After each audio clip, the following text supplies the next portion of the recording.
जय बोलो देवादिदेव 1008 श्री भगवान महावीर स्वामी की जय जय जय।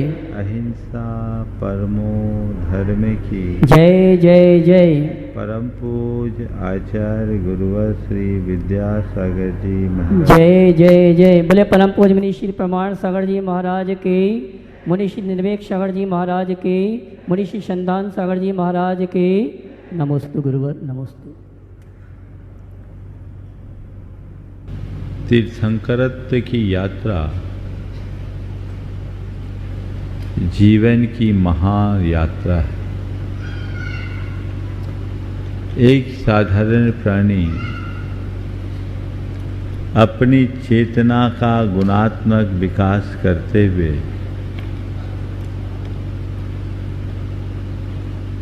किस तरह सर्वोच्च शिखर पर पहुंचता है, ये सब बातें हम विगत दिनों से सुन रहे हैं। साधारण प्राणी भी अपने भीतर असाधारण क्षमता का विकास कर सकता है,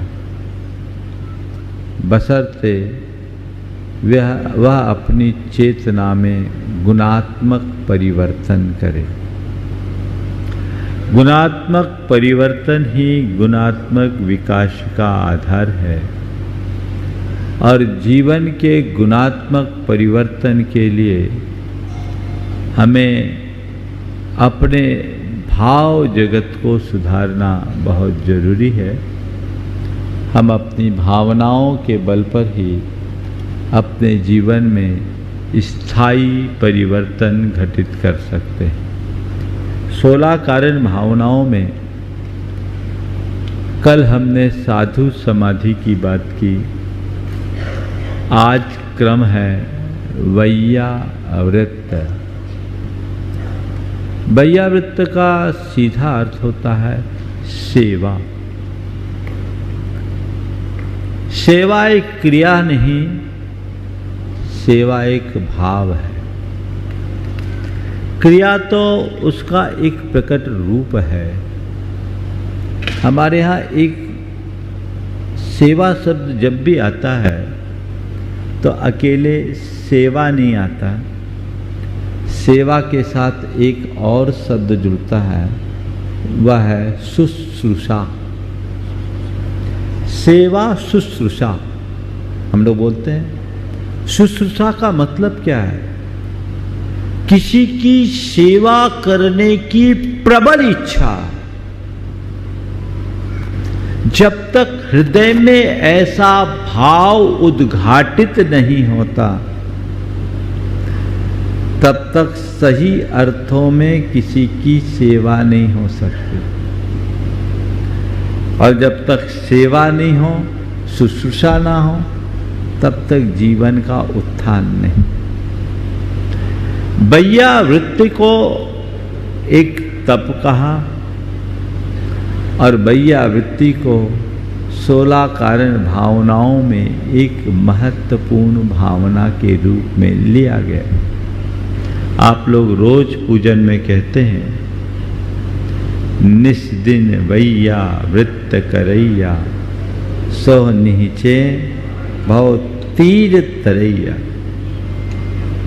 जो भव सागर से पार उतर जाए, निश्चित पार उतर जाए, जो नित्य वैयावृत्त यानी सेवा का कर्म करता है।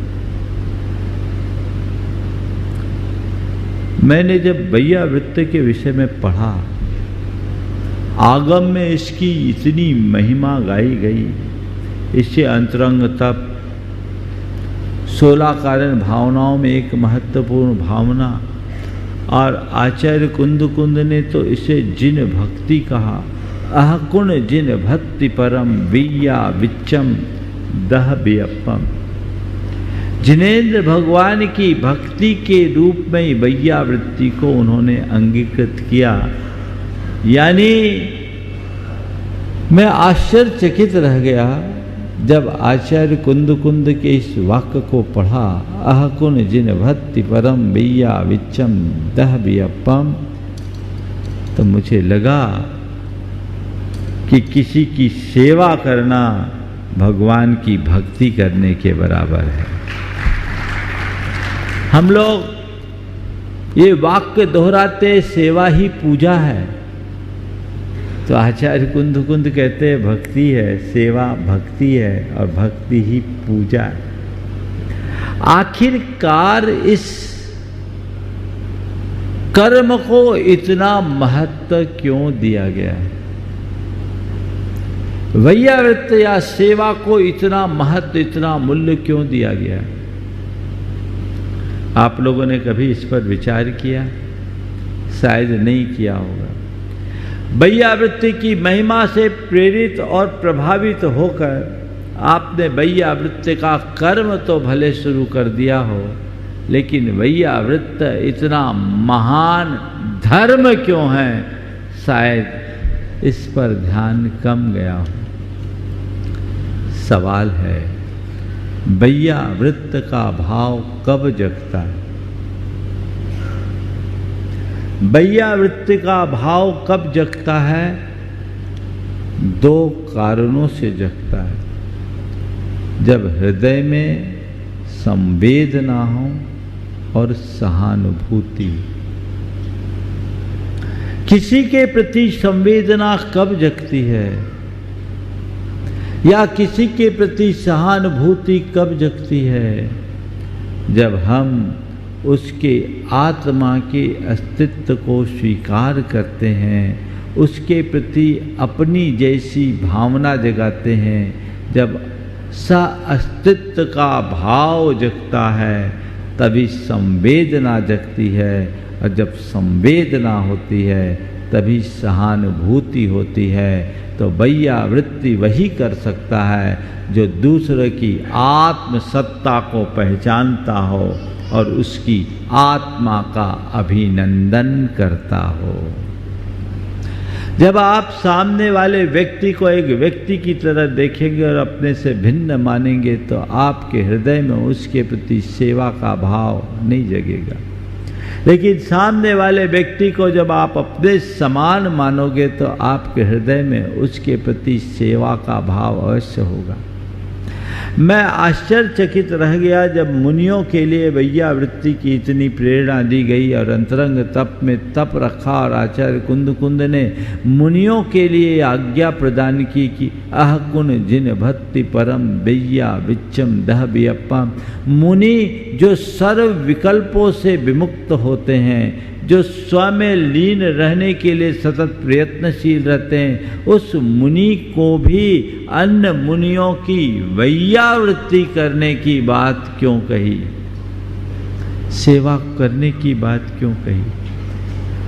तो उसके पीछे सबसे प्रबल कारण ये है कि जब तक सेवा के धर्म को अंगीकार नहीं करोगे तब तक साधना में आगे नहीं बढ़ा जा सकता, क्योंकि सेवा से साधना की शुरुआत होती है। इसमें अहंकार नष्ट होता है, नम्रता का गुण विकसित होता है। और आचार्यों ने वैयावृत्ति के फल बताते हुए 4 मुख्य कारण बताए। ग्लानि पर विजय, समाधि संधारण, गुणोपासना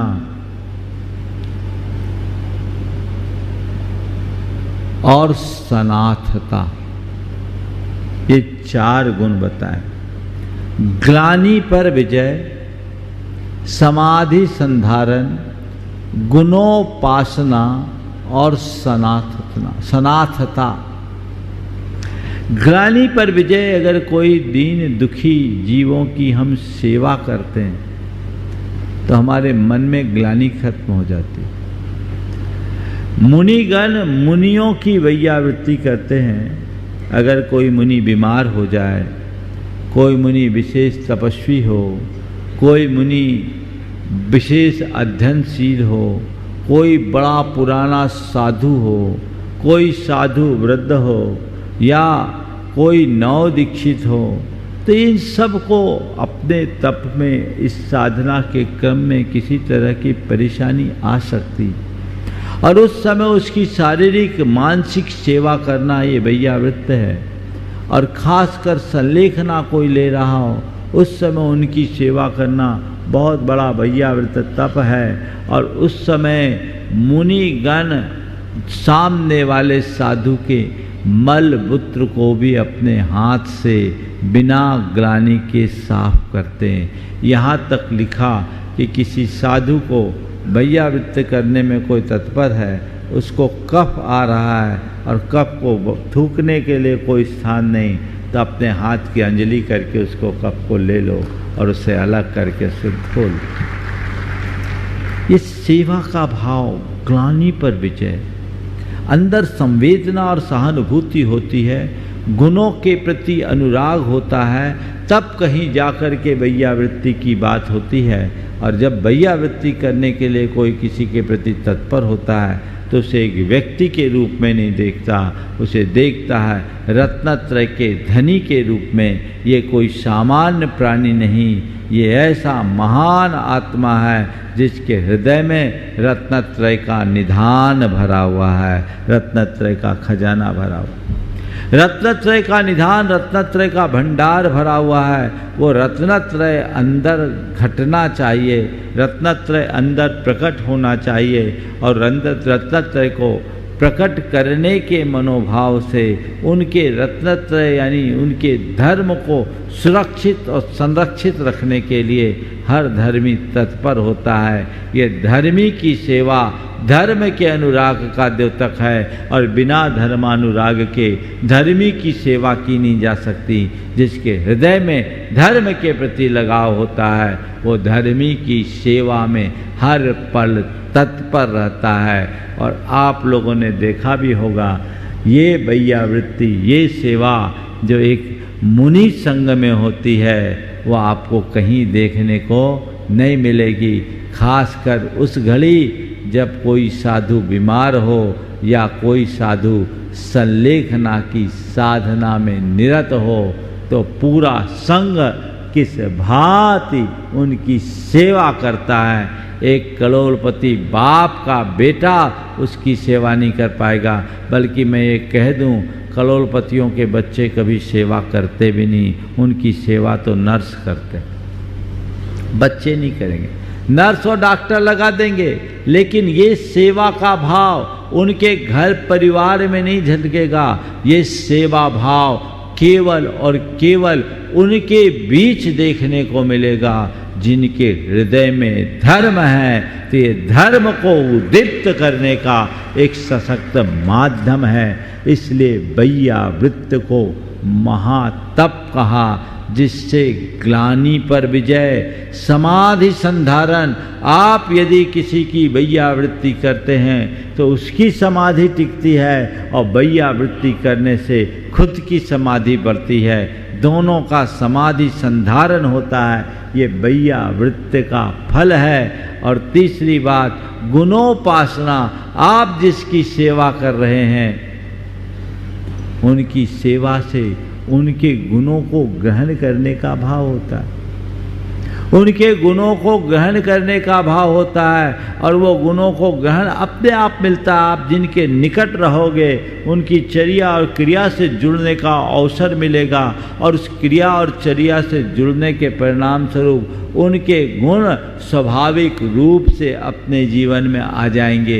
इसलिए गुणोपासना और गुणों के प्रति अनुराग रखते हुए ही तो वैयावृत्ति या सेवा की जाती है। तो जो गुणानुरागी होगा वो गुण ग्रहण जरूर करेगा, बल्कि गुणानुरागी ही गुणग्राही बनता है। तो गुणोपासना इसका एक फल बताया। और चौथा जो बड़ा व्यवहारिक फल है वह है सनाथता। सब घर परिवार छोड़ के आ गए, साधु संग में हैं। अब कोई बीमार पड़ जाए, कोई अशक्त हो जाए, किसी को और कोई परेशानी हो जाए, और उस समय उसे कोई पूछे नहीं, क्या फीलिंग हो? अरे भाई कहाँ फंस गए, मैं मरा जा रहा हूँ, मेरे को तो यहाँ कोई देखने वाला ही नहीं। लेकिन कहते हैं नहीं, हो सकता है दुनियादारी में कोई तुम्हें न देखे न पूछे, क्योंकि दुनियादारी तो स्वार्थ की जमात है।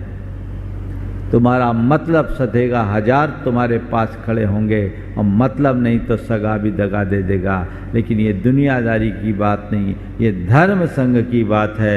धर्म संघ में जो भी रहते हैं वे निस्वार्थ भाव से जुड़ते हैं। वहाँ पर केवल साधर्मी वात्सल्य और प्रेम होता है, वहाँ मोह और ममत्व का सर्वथा अभाव होता है, क्योंकि वहाँ धर्म है, स्वार्थ नहीं। ऐसे निस्वार्थ भाव से जब लोग एक दूसरे की सेवा शुश्रूषा करते हैं तो उन्हें लगता है हम अकेले नहीं हैं, इस घड़ी में पूरा संघ मेरे साथ है। ये सनाथता का भाव, ये बहुत जरूरी है। तो जैसे एक धर्म संघ में ये भाव जरूरी है, वैसे ही तुम्हारे घर परिवार और समाज में भी इस भाव को रखना चाहिए। ये बैया वृत्ति की शुरुआत कहाँ से हो? घर परिवार से हो। आप अपने घर परिवार के सदस्यों की सेवा शुश्रूषा करोगे, तभी बाहर वालों की सेवा शुश्रूषा कर सकोगे, और तभी आप साधु संतों की सेवा शुश्रूषा कर सकोगे। अब परिवार में ही सेवा नहीं तो बाहर क्या करोगे? आजकल इस सेवा भाव का घोर अभाव देखने को मिलता है। पुराने ज़माने में किसी को थोड़ी भी कोई परेशानी होती थी, पूरा परिवार उसके साथ खड़ा रहता था। आज किसी के ऊपर कितनी भी बड़ी परेशानी हो, कोई पूछने वाला नहीं है। बहुत ज़्यादा हो गया तो इतनी फॉर्मेलिटी कर ली, डॉक्टर को दिखा लो, दवाई लिया कि नहीं लिया, चलो दवाई ले लो, और थोड़ा आगे बढ़े, मैं दवाई दे देता हूँ, ले लो।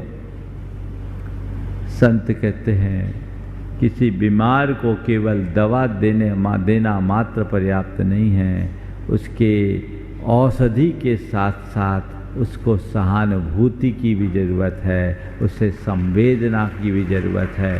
और आपकी सहानुभूति होगी तब वो ज़्यादा कहीं ठीक होगा। लेकिन ये सब कब होगा? जब प्रेम, परस्परता, आत्मीयता और बंधुत्व जैसे मूल्य हमारे जीवन में प्रतिष्ठापित होंगे। बढ़ते हुए उपभोक्तावादी सोच ने हमारे अंदर की संवेदनाओं को शिथिल किया, और बढ़ती हुई संवेदनहीनता के कारण व्यक्ति की सोच अत्यंत संकीर्ण हो गई, और उसने हमारे जीवन की उदात्त मूल्यों को लील लिया, जिसके परिणाम स्वरूप आज व्यक्ति पूरी तरह आत्म केंद्रित होने लगा है। उसे केवल अपने और अपने मतलब से मतलब है, बाकी किसी से कोई मतलब नहीं। इसलिए आज कोई किसी का नहीं है। एक बार एक अरबपति सज्जन ने मुझसे कहा, भरी आंखों से कहा, महाराज मेरे पास सब कुछ है पर मेरा कोई नहीं। अरबपति व्यक्ति, मेरे पास सब कुछ है मेरा कोई नहीं, मैंने इतना बड़ा साम्राज्य खड़ा किया, आज 2000 करोड़ की संपत्ति है। महाराज मेरे 3 बेटे हैं, तीनों बेटे अलग अलग अपने मकानों में रहते हैं, मैं और मेरी पत्नी अलग मकान में रहते हैं। पत्नी को कैंसर है, मैं उसकी सेवा करता हूँ, और मेरे बेटे एक फिक्स पैसा मेरे घर पहुँचा देते हैं। कभी कभार फ़ोन से पूछ लिए, और महीना 2 महीने में कोई एक आध आ कर के पूछ लिया, महाराज मेरे पास सब कुछ है पर मेरा कोई नहीं। मुझे लगता है काश मैंने अपने बच्चों को इतनी संपत्ति देने की जगह संस्कार दिए होते तो मेरी ये दशा नहीं होती।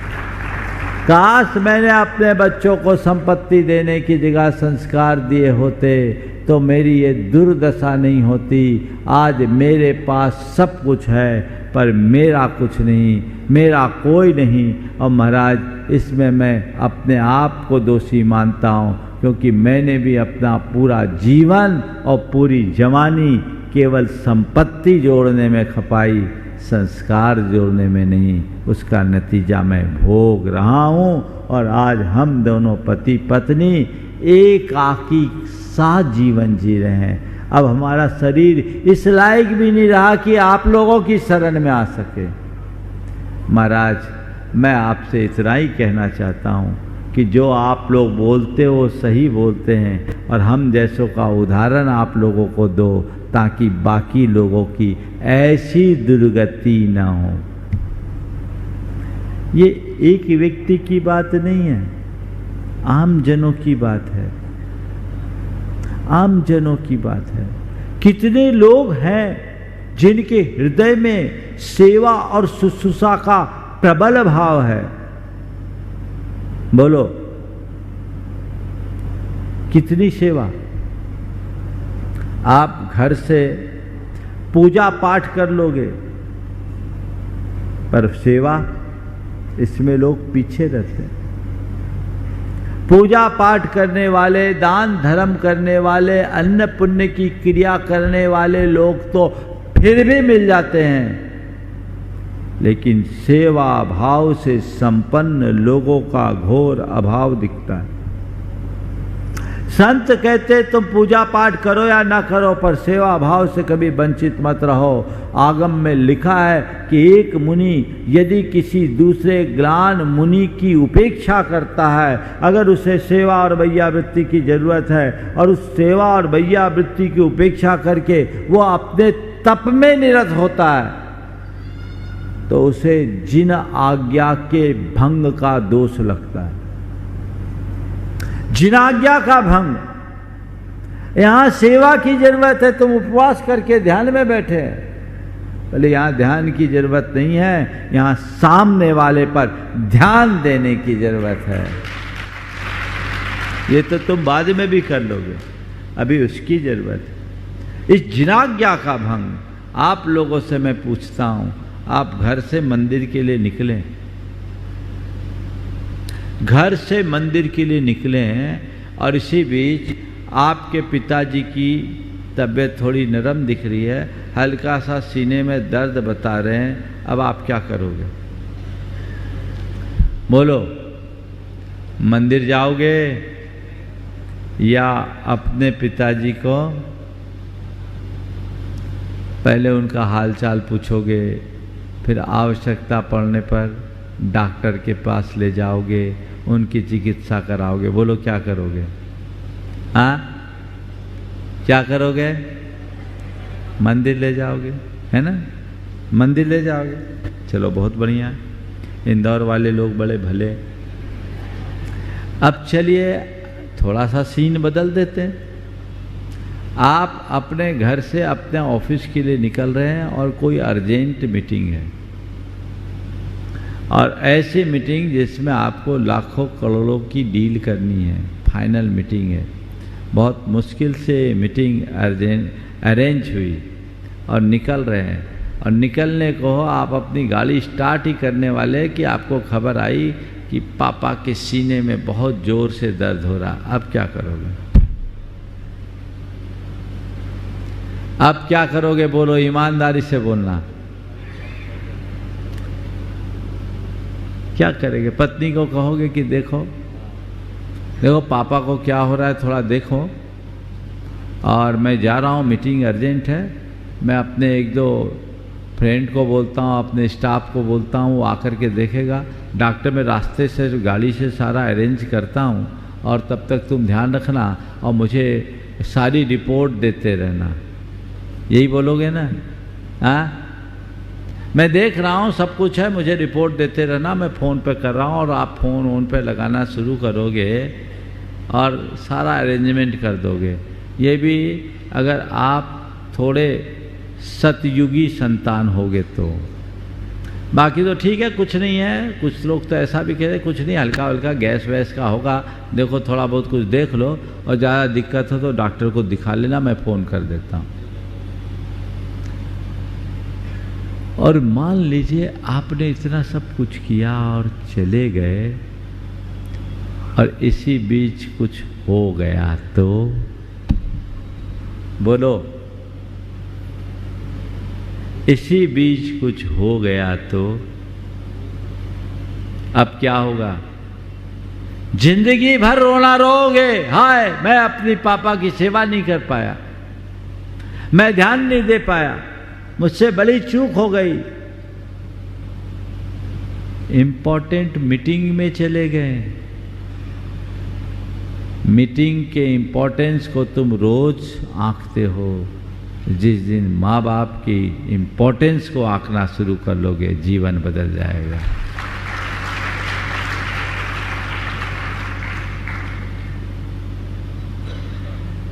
पिता के मरने के बाद उनके नाम से कोई इमारत बनाना बड़ा सरल काम है, पर जीते जी अपने पिता की सेवा कर नई इबारत लिखना बड़ा कठिन काम है। तो अपने माँ बाप की याद में कोई इमारत बनाओ या न बनाओ, पर जीते जी एक ऐसी इबारत लिख जाओ, सेवा की मिसाल बनकर, कि जिंदगी भर लोग तुम्हें भूल न पाए। ये काम होना चाहिए। ये सेवा भाव घर परिवार से शुरू होना चाहिए। तो पहले परिवार की सेवा, परिजनों की सेवा। फिर दूसरी बात, पीड़ितों की सेवा। परिवार परिजन से बाहर निकलो तो कोई पीड़ित हो उनकी सेवा करो, चाहे वो कोई भी हो। हम लोग रोज बोलते हैं, दीन दुखी जीवों पर मेरे उर से करुणा स्रोत बहे। अंदर देखो, करुणा का कोई स्रोत है या वो सूखा हुआ है? स्रोत की बात कर रहे हैं, यहां तो लेस भी नहीं है। वो पूरा स्रोत सूख गया। क्यों सूखा? क्योंकि हम बहुत बुद्धिवादी बन गए। बढ़ते हुए बुद्धिवाद ने हमारे अंदर की संवेदना को भाप बनाकर उड़ा दिया। बुद्धिवाद की गर्मी बहुत ज्यादा होती, उसने हमारी सोच को बदल दी। हमें पीड़ितों की सेवा करनी चाहिए और पीड़ितों की सेवा को अपना धर्म मानना चाहिए। परिवार परिजन की सेवा और उसके बाद पीड़ितों की सेवा, वो सेवा अपने जीवन में लाइए। कहीं भी कोई पीड़ित कदर्थित व्यक्ति मिल जाए तो उसकी सेवा में कभी पीछे मत रहिए। पंडित टोडरमल जी जैन जगत के एक बड़े विद्वान हुए, बड़े अध्यात्मनिष्ठ विद्वान, जिन्होंने मोक्ष मार्ग प्रकाशक जैसे ग्रंथ की रचना की। जयपुर में उनके निर्देशन में सिद्ध चक्र महामंडल विधान का आयोजन हो रहा था। एक रोज वो अपने घर से शुद्ध धवल वस्त्र पहनकर निकले। रास्ते में देखते क्या है, एक वृद्ध महिला कीचड़ में फिसल कर गिर पड़ी है और करा रही। पंडित जी निकट गए, देखा, उन्हें ऐसा लगा कि शायद इसकी कूल्हे की हड्डी टूट गई। उन्होंने अपने धवल वस्त्रों की परवाह किए बगैर उस वृद्धा को उठाया और चिकित्सक के पास ले जाकर उसकी चिकित्सा कराना शुरू कर दी।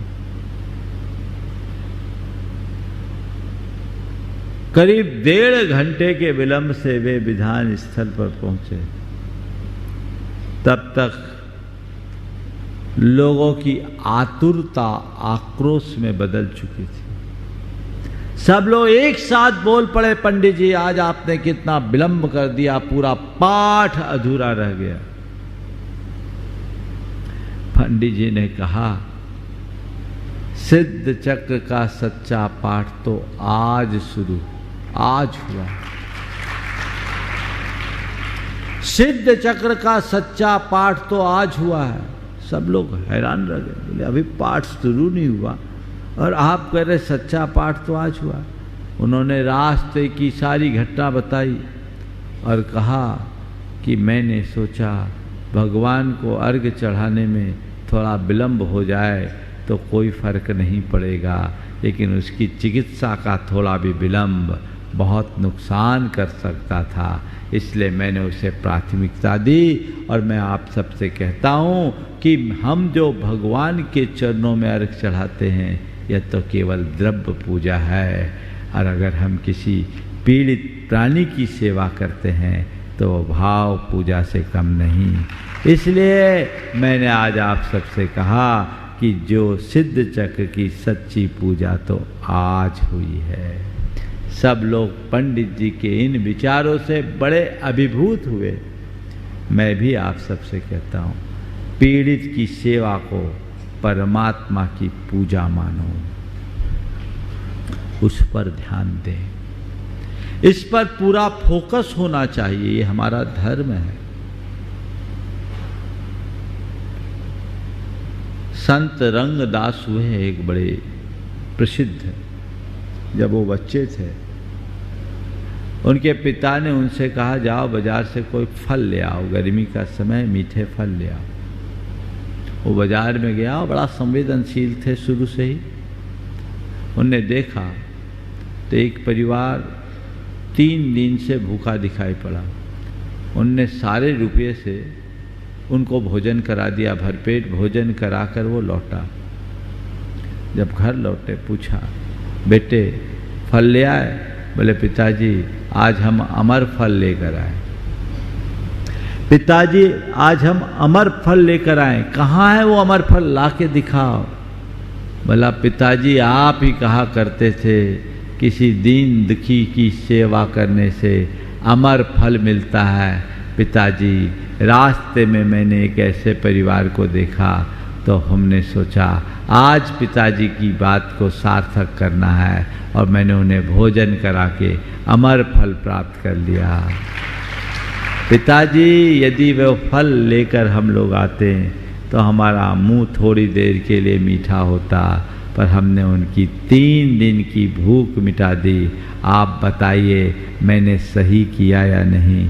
पिता ने अपने बेटे को गले लगा लिया और कहा तुम बिल्कुल सही सीख को अपना रहे हो। सोचिए हमारी दिशा क्या, हमारी दृष्टि क्या।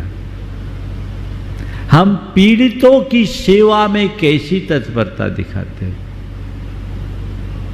कई लोग हैं जो सेवा के कर्म में बहुत आगे रहते हैं। हमें ऐसे सेवा के कर्म में सदैव आगे रहना चाहिए। तीसरे क्रम में है प्राणियों की सेवा। पीड़ितों में मैंने मनुष्यों की सेवा की बात की, अब प्राणियों की सेवा। कोई भी प्राणी हो, मूक, पशु, पक्षी, प्राणी, इनकी सेवा करो। इनकी सेवा के प्रति भी तत्परता दिखनी चाहिए। आज गौशालाएं हैं, अन्य प्राणियों के प्रति सेवा का भाव कई लोगों में दिखता है, और कई लोग इस प्रकार के भाव से शून्य दिखाई पड़ते हैं। हमें अपने जीवन में इस भाव को जगाना चाहिए। ये भी एक प्रकार की वैया वृत्ति है। सेवा कीजिए, जितनी सेवा करोगे संवेदनाएं बढ़ेगी, और संवेदना बढ़ेगी तो जीवन आगे बढ़ेगा। और अंत में है संतों की सेवा, परिजनों की सेवा, पीड़ितों की सेवा, प्राणियों की सेवा और संतों की सेवा। मोक्ष मार्ग में अनुरक्त रहने वाले संतों की हृदय सभर होकर सेवा करनी चाहिए। ये तीर्थंकर प्रकृति के बंध का कारण। विवेक के साथ सेवा करने का तात्पर्य वैया वृत्ति करने का मतलब केवल हाथ पैर दबाना नहीं, उनके कष्टों का निवारण करना, उनके अनुकूल वातावरण बनाना, उनकी चर्या और क्रिया में सहायक बनना, ये सब सेवा है, वैया वृत्ति है। तुम संत बन पाओ न बन पाओ, लेकिन संतों की सेवा में अनुरक्त रहोगे तो सज्जनता जरूर पाओगे। अपने जीवन में सज्जनता को उद्घाटित करना चाहते हो तो संतों की सेवा करो। हम मुनियों को भी जब अन्य मुनियों की सेवा करने की बात कही, यहाँ तक हमारे यहाँ कहा मनोज्ञ की सेवा करो, मनोज्ञ की वैयावृत्ति करो। तो मनोज्ञ की वैयावृत्ति में क्या कहा, एक मुनि दीक्षा के अभिमुख किसी गृहस्थ की भी सेवा करे, कर सकता है। वो ब्रह्मचारी की सेवा करे या आम गृहस्थ की सेवा करे, कितनी ऊंची बात। मुनि है जो अपने से नीचे की सेवा कर रहा है, क्यों? इसे मोक्ष मार्ग में आगे बढ़ना है।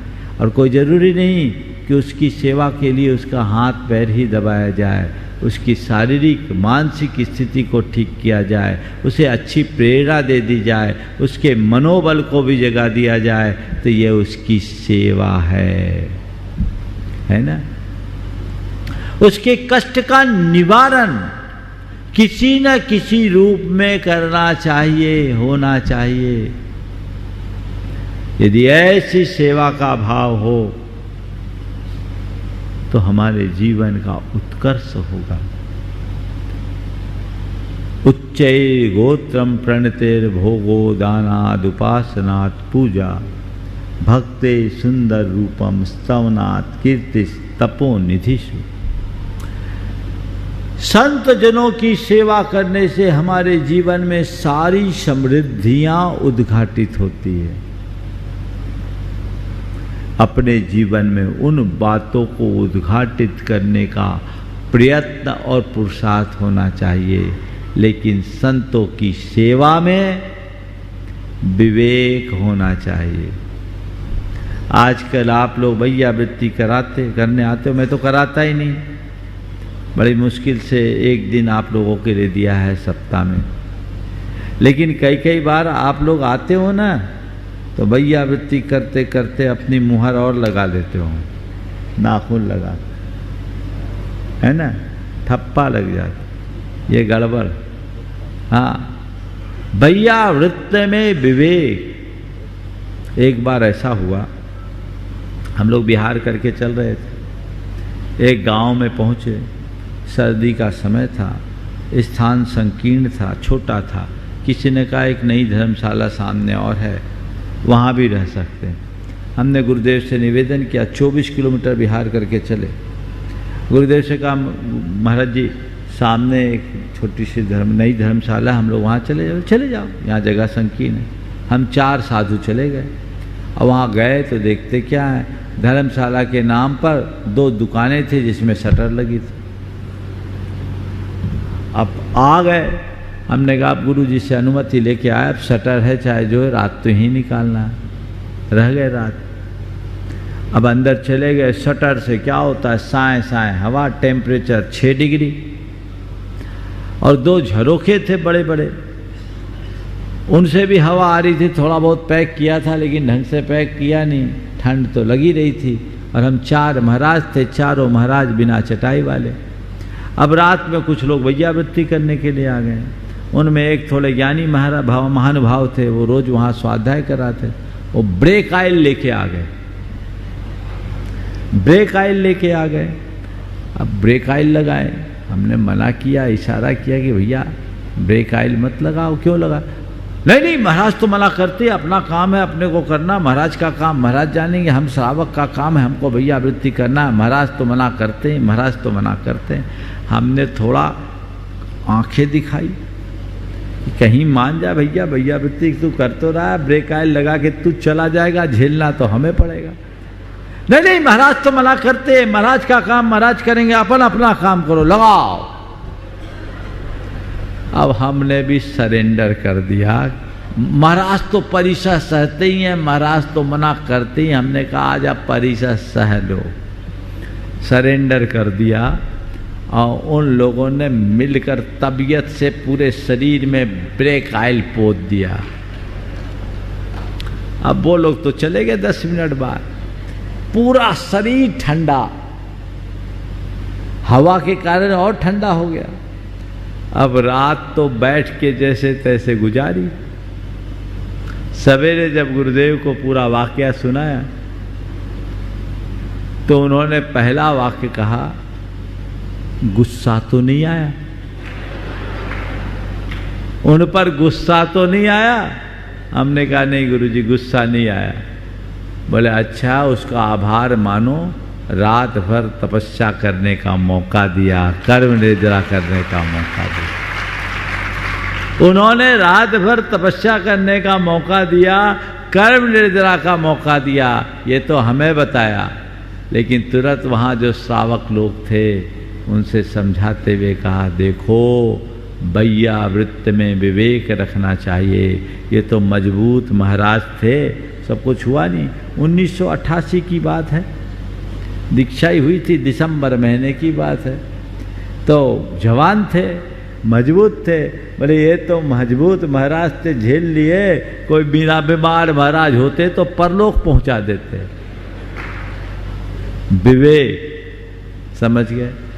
तो वैया वृत्ति में पूर्ण विवेक की आवश्यकता है। आप लोग वैया वृत्ति करते तो एक बार हम लोग जब पहले वैया वृत्ति कराते थे तो हम 3-4 साधु अमरकंटक में बैठे थे, अपने अपने अनुभव की बात कर रहे थे। तो तीनों चारों साधु मिलकर के कुछ पंक्तियां बनाए तो सामूहिक कविता बन गई। आपको सुना दूं? शरीर है गाड़ी, थक कर शाम को हो जाती आड़ी। शरीर है गाड़ी, थक कर शाम को हो जाती आड़ी। आते हैं कुछ कारीगर, कुछ समझदार, कुछ अनाड़ी। शरीर है गाड़ी, थक कर शाम को हो जाती आड़ी। आते हैं कारीगर, कुछ समझदार, कुछ अनाड़ी। किसी ने सुधारी, किसी ने बिगाड़ी। किसी ने सुधारी, किसी ने बिगाड़ी। कुछ ठीक ठाक कर जाते हैं और कुछ ठोक ठाक कर जाते हैं। तो भैया ठीक ठाक करना, ठोक ठाक मत कर देना। ये ठीक ठाक से कब ठोक ठाक हो जाए, मामला गड़बड़ हो जाता है। वैया वृत्ति चाहे आहार चर्या हो चाहे अन्य चर्या है, इसमें ध्यान रखना। और आहार दान भी वैया वृत्ति है। ढंग से आहार करा दो, वैया वृत्ति की जरूरत ही नहीं। महिलाओं को सबसे बड़ा वैया वृत्ति का ये सुलाभ मिलता है, ये आपको करना चाहिए।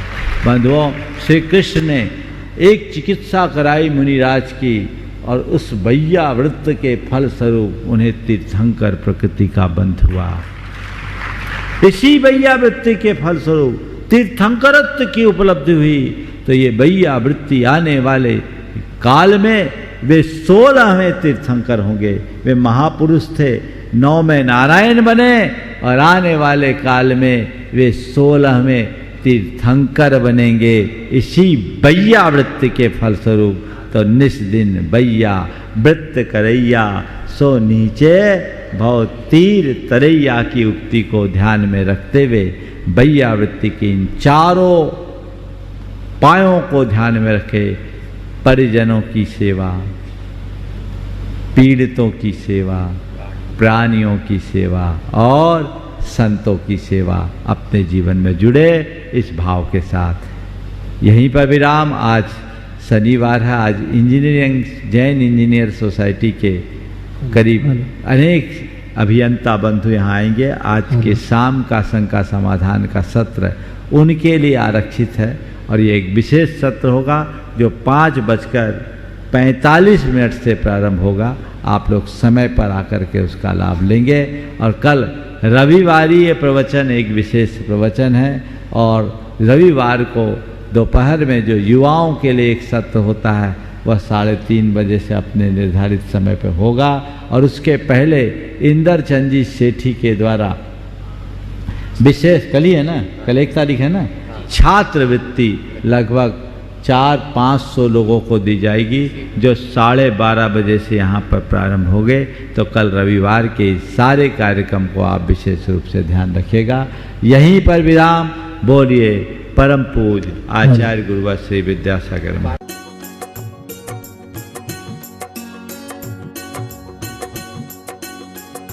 जय बोलो देवादिदेव 1008 श्री भगवान महावीर स्वामी की जय जय जय। अहिंसा परमो धर्म की। जय जय जय। परम पूज्य आचार्य गुरुवर श्री विद्यासागर जी महाराज। जय जय जय। बोले परम पूज्य मुनि श्री प्रमाण सागर जी महाराज के, मुनि श्री निर्वेक सागर जी महाराज के, मुनि श्री संदान सागर जी महाराज के। नमोस्तु गुरुवर नमोस्तु। तीर्थंकरत्व की यात्रा जीवन की महायात्रा है।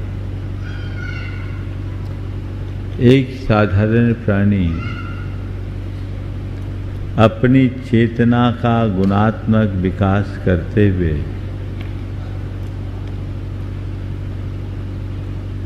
किस तरह सर्वोच्च शिखर पर पहुंचता है, ये सब बातें हम विगत दिनों से सुन रहे हैं। साधारण प्राणी भी अपने भीतर असाधारण क्षमता का विकास कर सकता है, बशर्ते वह अपनी चेतना में गुणात्मक परिवर्तन करे। गुणात्मक परिवर्तन ही गुणात्मक विकास का आधार है और जीवन के गुणात्मक परिवर्तन के लिए हमें अपने भाव जगत को सुधारना बहुत जरूरी है। हम अपनी भावनाओं के बल पर ही अपने जीवन में स्थायी परिवर्तन घटित कर सकते हैं। 16 कारण भावनाओं में कल हमने साधु समाधि की बात की। आज क्रम है वैयावृत्त। वैयावृत्त का सीधा अर्थ होता है सेवा। सेवा एक क्रिया नहीं, सेवा एक भाव है। क्रिया तो उसका एक प्रकट रूप है। हमारे यहाँ एक सेवा शब्द जब भी आता है तो अकेले सेवा नहीं आता, सेवा के साथ एक और शब्द जुड़ता है, वह है शुश्रूषा। सेवा शुश्रूषा हम लोग बोलते हैं। शुश्रूषा का मतलब क्या है? किसी की सेवा करने की प्रबल इच्छा। जब तक हृदय में ऐसा भाव उद्घाटित नहीं होता तब तक सही अर्थों में किसी की सेवा नहीं हो सकती। और जब तक सेवा नहीं हो, शुश्रूषा ना हो, तब तक जीवन का उत्थान नहीं।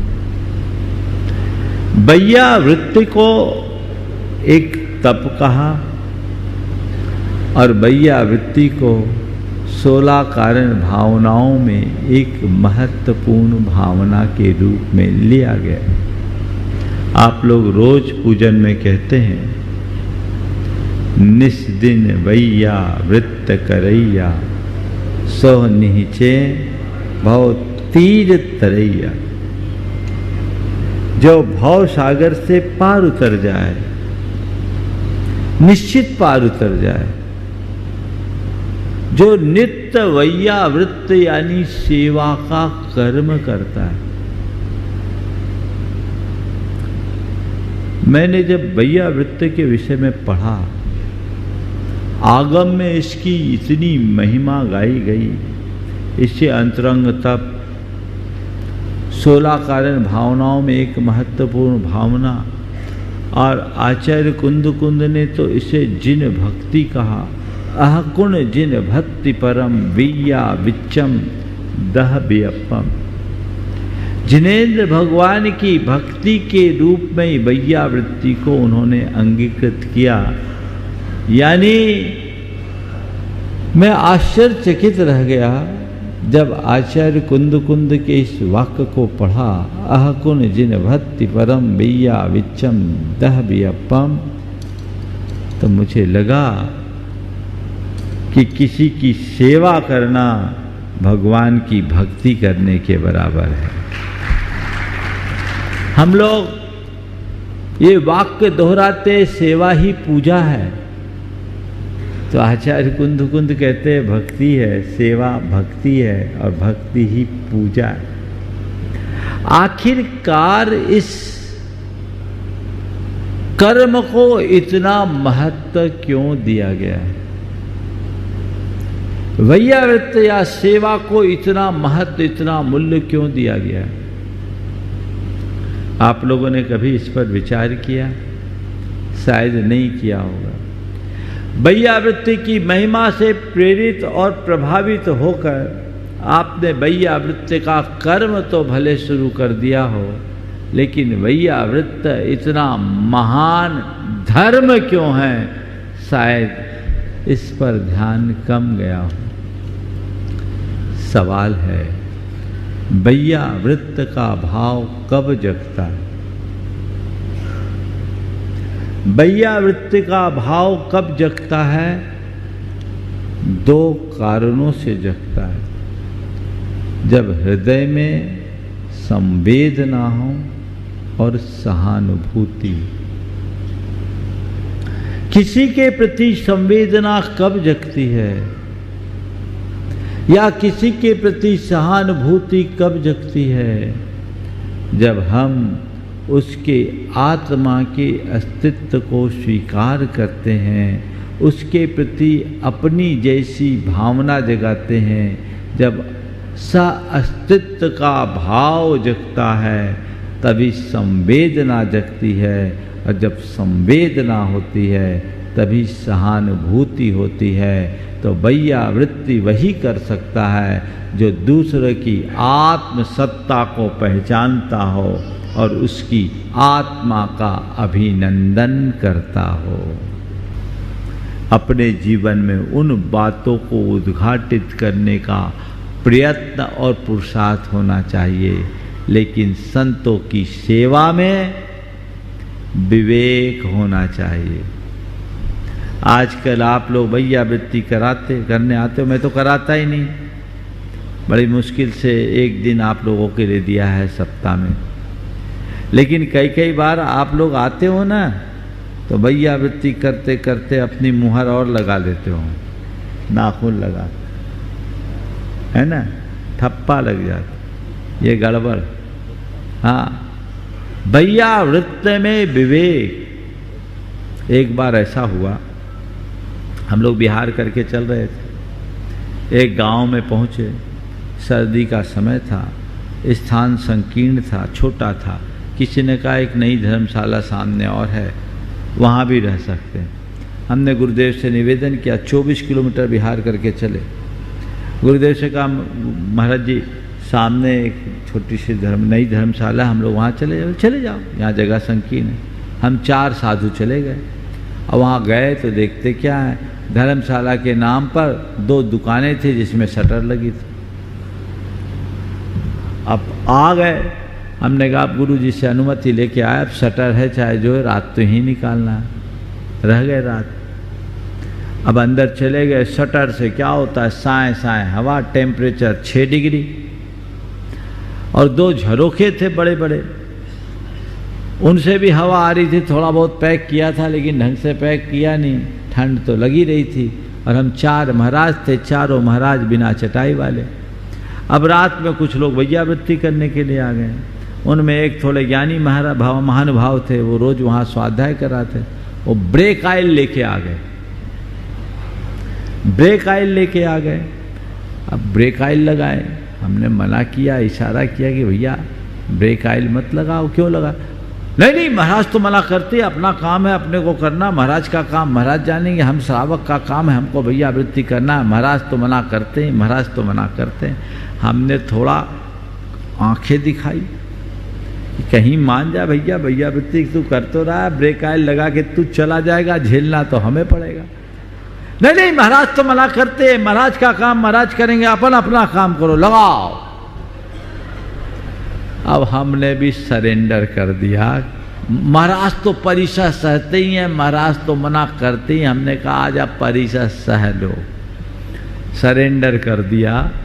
और उन लोगों ने मिलकर तबीयत से पूरे शरीर में ब्रेक ऑयल पोत दिया। अब वो लोग तो चले गए 10 मिनट बाद, पूरा शरीर ठंडा, हवा के कारण और ठंडा हो गया। अब रात तो बैठ के जैसे तैसे गुजारी। सवेरे जब गुरुदेव को पूरा वाकया सुनाया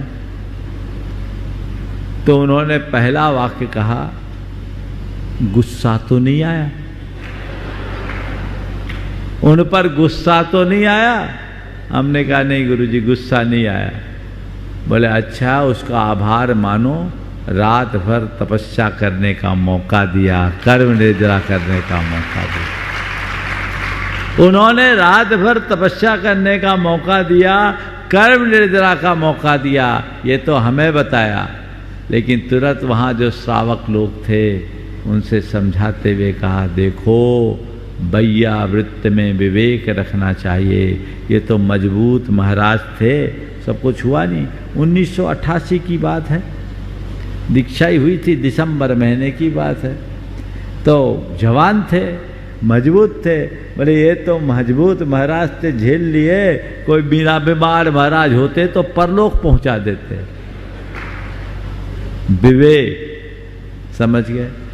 तो वैया वृत्ति में पूर्ण विवेक की आवश्यकता है। आप लोग वैया वृत्ति करते तो एक बार हम लोग जब पहले वैया वृत्ति कराते थे तो हम 3-4 साधु अमरकंटक में बैठे थे, अपने अपने अनुभव की बात कर रहे थे। तो तीनों चारों साधु मिलकर के कुछ पंक्तियां बनाए तो सामूहिक कविता बन गई। आपको सुना दूं? शरीर है गाड़ी, थक कर शाम को हो जाती आड़ी।